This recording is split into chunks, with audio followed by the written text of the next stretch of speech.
نویت سنت الاعتکاف۔ نویت السنت۔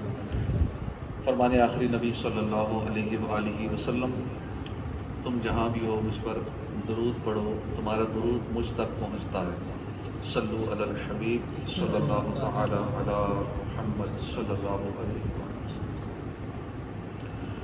حضرت سیدنا ابو ہریرہ رضی اللہ عنہ سے روایت ہے کہ رسول اللہ صلی اللہ علیہ وآلہ وسلم نے فرمایا، تین مسجدوں کے سوا اور کسی طرف کجاوے نہ باندھے جائیں، یعنی سفر نہ کیا جائے۔ مسجد حرام، مسجد نبوی اور مسجد اقصی۔ مفتی احمد یار خان رحمۃ اللہ علیہ فرماتے ہیں کہ یعنی سوائے ان مسجدوں کے کسی اور مسجد کی طرف اس لیے سفر کر کے جانا کہ وہاں نماز کا ثواب زیادہ ہے، ممنوع ہے۔ جیسے بعض لوگ جمعہ پڑھنے دور کی مساجد میں چلے جاتے ہیں کہ وہاں کی مساجد میں ثواب زیادہ ملے گا، تو یہ غلط ہے۔ تین کے علاوہ ہر جگہ کی مسجدیں ثواب میں برابر ہیں۔ بعض لوگوں نے اس کے معنی یہ سمجھے کہ سوائے ان تین مسجدوں کے کسی اور مسجد کی طرف سفر ہی حرام ہے، لہذا عرس، زیارت قبور وغیرہ کے لیے سفر حرام ہے۔ اگر یہ مطلب ہو تو پھر تجارت، علاج، دوستوں کی ملاقات، علم دین سیکھنے وغیرہ تمام کاموں کے لیے سفر حرام ہوں گے، اور یہ حدیث قرآن کے خلاف ہی ہوگی اور دیگر احادیث کے بھی۔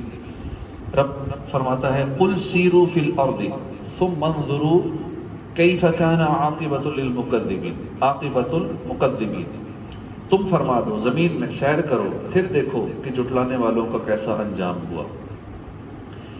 چونکہ ان تین مسجدوں کے سوا تمام مسجدیں ثواب میں برابر ہیں، اس لیے اور مسجدوں کی طرف زیادہ ثواب حاصل کرنے کی نیت سے سفر ممنوع ہے، اور اولیاء کی قبریں فیوز و برکات میں مختلف ہیں، لہذا زیارت قبور کے لیے سفر جائز ہے۔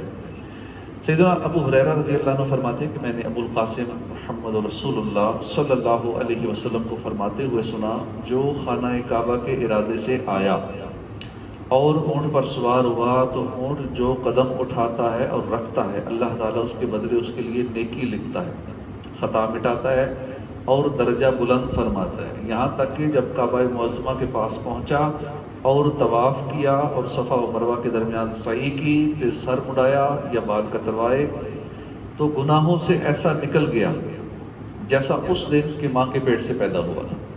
سیدنا آدم صفی اللہ علیہ نبینا علیہ الصلوۃ والسلام جب جنت سے اس دنیا میں تشریف لائے تو رب العباد کی بارگاہ میں وحشت اور تنہائی کی فریاد کی، بس اللہ نے آپ کو کعبے کی تعمیر اور اس کے طواف کا حکم دیا۔ سیدنا نوح علیہ السلام کے زمانے تک یہی کعبہ برقرار رہا۔ طوفان نور میں اس کعبے کو 7ویں آسمان کی طرف اوپر کعبے کی حدود کی سیدھ میں اٹھا لیا گیا۔ اب وہاں پر فرشتے اس گھر میں اللہ کی عبادت کرتے ہیں۔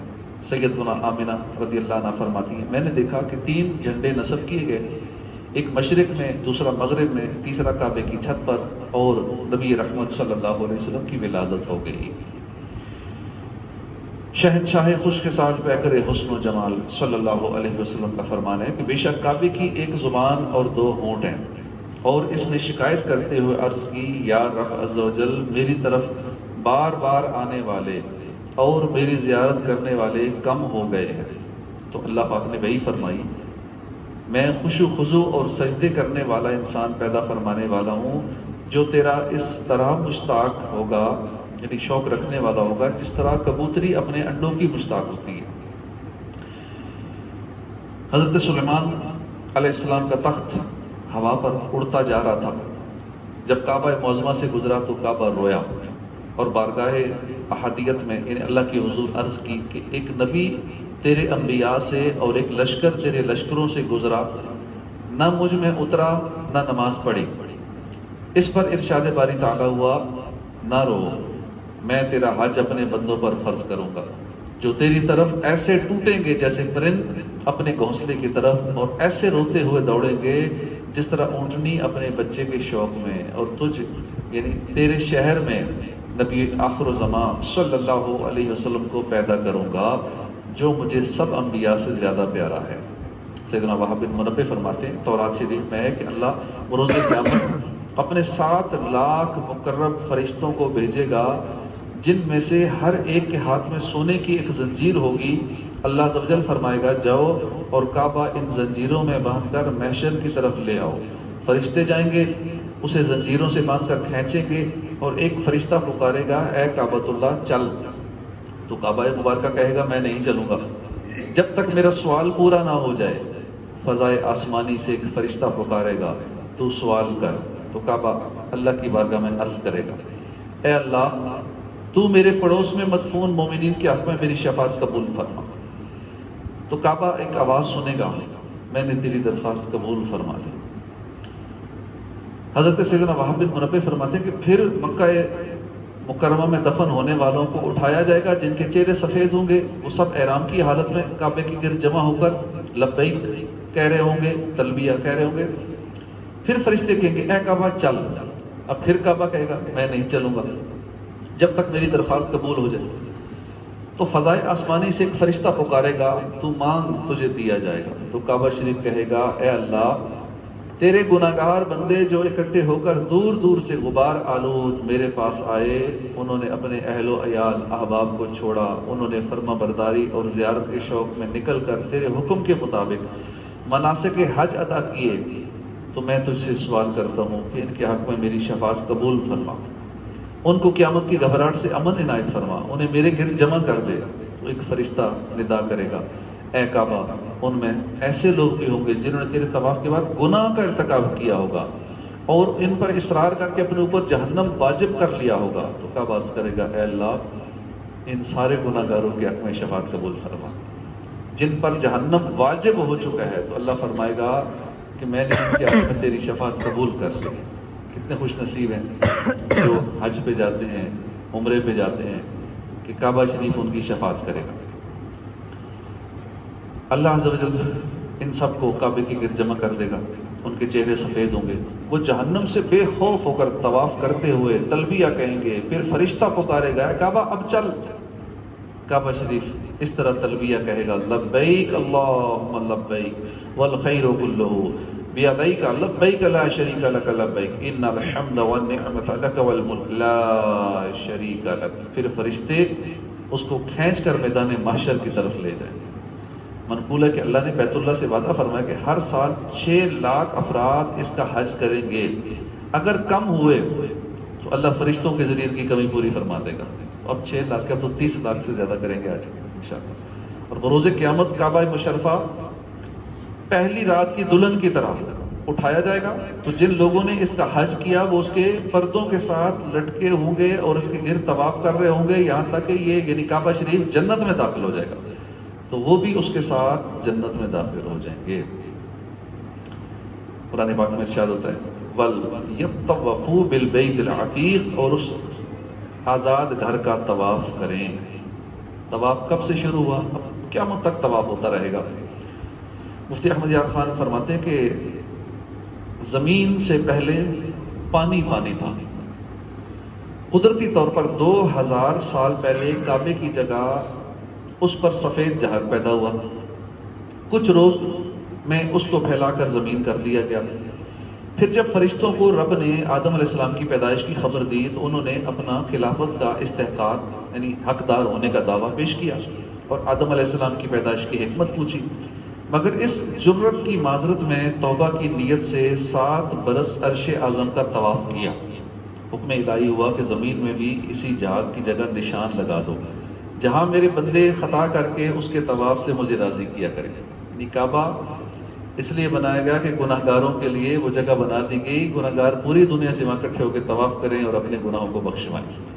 حضرت سیدنا عبداللہ بن عمر فرماتے ہیں کہ میں نے رسول اللہ صلی اللہ علیہ وسلم کو فرماتے سنا کہ جس نے گن کر طواف کے 7 پھیرے کیے اور پھر 2 رکعتیں ادا کی تو یہ ایک غلام آزاد کرنے کے برابر ہے، اور طواف کرتے ہوئے آدمی کے ہر قدم کے بدلے اس کے لیے 10 نیکیاں لکھی جاتی ہیں اور اس کے 10 گناہ مٹا دیے جاتے ہیں اور 10 درجات بلند کر دیے جاتے ہیں۔ حضور نے فرمایا کہ جو بیت اللہ کے طواف کے 7 پھیرے کرے اس میں کوئی بےہودہ بات نہ کرے تو یہ ایک غلام آزاد کرنے کے برابر ہے۔ سبحان اللہ۔ ایک غلام آزاد کرنے کا کیا اس کے فضائل ہیں کہ جو شخص مسلمان غلام کو آزاد کرے گا اس غلام کے ہر عضو کے بدلے میں اللہ اس آزاد کرنے والے کے ہر عضو کو جہنم سے آزاد فرما دے گا۔ سیدنا سعید بن مرجانہ فرماتے ہیں کہ میں نے جب سیدنا زین العابدین کی خدمت میں یہ حدیث سنائی تو آپ نے اپنا ایک ایسا غلام آزاد کر دیا جس کی حضرت سیدنا عبداللہ بن جعفر نے 10,000 درہم قیمت لگائی تھی۔ سبحان اللہ۔ حضور فرماتے ہیں کہ بیت الحرام کا حج کرنے والوں پر ہر روز اللہ عز و جل 120 رحمتیں نازل فرماتا ہے، 60 طواف کرنے والوں کے لیے، 40 نماز پڑھنے والوں کے لیے، 20 نظر کرنے والوں کے لیے۔ یاد رکھیں اس حدیث پاک میں بیان کردہ فضیلت صرف حاجیوں کے لیے۔ اللہ پاک ہمیں بھی طواف نصیب فرمائے، حج نصیب فرمائے، عمرہ نصیب فرمائے۔ حدیث پاک ہے جس نے 50 مرتبہ طواف کیا وہ گناہوں سے ایسا نکل گیا جیسے آج اپنی ماں سے پیدا ہوا۔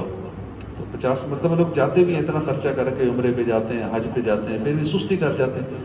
طواف 50 کرنا آسان ہے، روزانہ اگر کئی طواف کیے جائیں ہو سکتے ہیں، اور چند دن میں 50 طواف پورے ہو سکتے ہیں، اور کتنی بڑی بشارت ہے، گناہوں سے بالکل پاک ہو جاتا ہے۔ طواف مطلب صرف 7 چکر لگانے ہیں، پھر 7 لگانے ہیں، پھر 7 لگانے ہیں۔ ایسا نہیں کہ 8 چکر ہوں یا 6 چکر ہوں یا 1-2 چکر ہوں، 7 کے حساب سے چکر پورے کرنے ہوتے ہیں۔ اگر 8واں چکر کر لیا تو اب مزید وہ 7 8 پورے کرنے ہوں گے۔ اگر پھر غلطی سے اگر 1 چکر فالتو کر لیا یا 2 غلطی سے کر لیے تو اب پورے 7 کرنے پڑیں گے۔ یہ نہیں کہ 9 کر لیں، 8 کر لیں، 10 کر لیں، اس طرح نہیں ہے۔ 7 چکر کا ایک طواف ہوتا ہے، تو 7 چکر کریں، تھکے ہوئے نہیں ہیں، پھر شروع کر دیں، پھر شروع کر دیں، گنتے رہیں 50 کی تعداد پوری کر لیں۔ ورنہ وہاں لوگ کیا کرتے ہیں، بازاروں میں گھومتے رہتے ہیں، شاپنگ کرتے رہتے ہیں، وہاں کی بلڈنگیں دیکھتے رہتے ہیں، ہوٹل میں آرام کرتے رہتے ہیں۔ ٹھیک ہے، آرام جب نیند پوری کرنی ہے اتنی دیر کے لیے آ جائیں، آرام کر کے پھر واپس چلے جائیں۔ مزید وقت گپے لگاتے رہتے ہیں ہوٹل میں بیٹھ کے، کمرے میں کھانے کھاتے رہتے ہیں ہوٹلوں میں بیٹھ کے۔ تو اس طرح ہمیں ٹائم ضائع نہیں کرنا چاہیے۔ جتنا وقت ہمیں مکے مدینے میں مل جائے تو یہ دل میں تڑپ رہے گی تو انشاءاللہ حاضری نصیب ہو ہی جائے گی۔ بار بار بندہ جب اللہ کی بارگاہ میں دعا کرتا رہے گا، حضور کی بارگاہ میں عرض کرتا رہے گا، تو وہاں سے جب بلاوا آتا ہے تو خود ہی انتظام ہو جاتے ہیں۔ یہ نہیں دیکھنا چاہیے کہ میری تیاری نہیں ہے، میرے پاس پیسے نہیں ہیں، کوئی ارینجمنٹ نہیں ہے۔ جب وہاں سے بلاوا آتا ہے تو سارے انتظامات خود ہی ہو جاتے ہیں۔ اللہ پاک ہمیں حاضری نصیب فرمائے۔